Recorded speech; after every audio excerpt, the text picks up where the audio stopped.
Bonjour tout le monde, je vous retrouve aujourd'hui pour la réalisation de la dalle bois de ma maison qui, je vous le rappelle, fait 50 mètres carrés. Pour la structure, j'ai utilisé du Douglas qui est naturellement classe 3, donc il n'y a pas besoin de le traiter.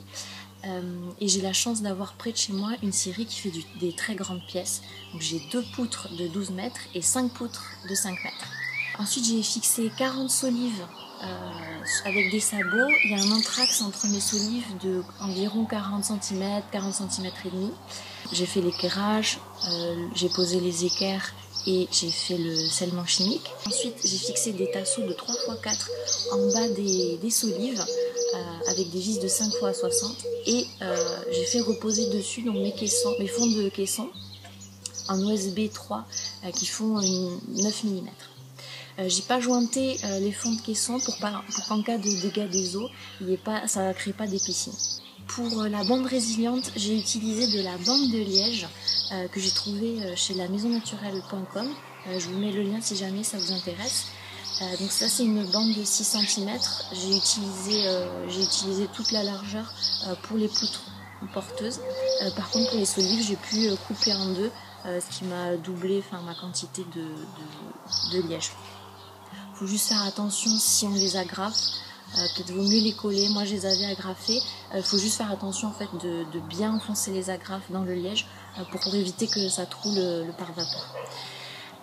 Pour l'isolation de la dalle bois, j'ai utilisé de la laine de bois Steico en 160 et pour le pare-vapeur, et pour l'adhésif, j'ai pris du Kem. Donc je vous mets les liens aussi si jamais ça peut vous intéresser.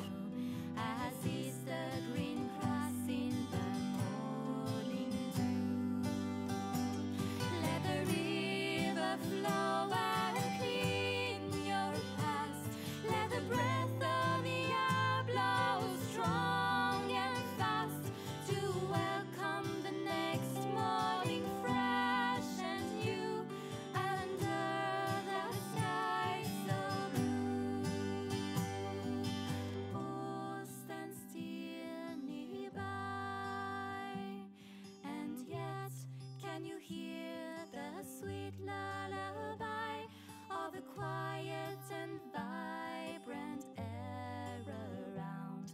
This is a treasure to be found. Keep faith when you go to sleep. Keep a silent watch on the sky for birds in a cage. What cannot keep when they are meant to fly? For if the wind has blown petals and leaves away, the time of rebirth is on its way. I will take my hand, my love, and see the tokens of a life to be.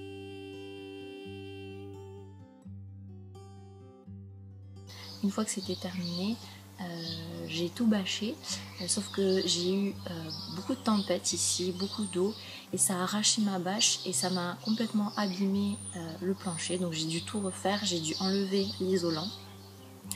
Heureusement que j'avais pas jointé les fonds de caisson, heureusement que le pare-vapeur était étanche parce que ça a quand même limité les dégâts. Il y a quelques isolants qui n'ont pas du tout pris l'eau. Et pour le reste de l'isolant, je l'ai fait sécher au sec, au soleil, et j'ai pu le récupérer pour refaire l'isolation. J'ai eu très peu de pertes finalement, donc ça c'était le point positif. Par contre le USB je l'ai remplacé totalement.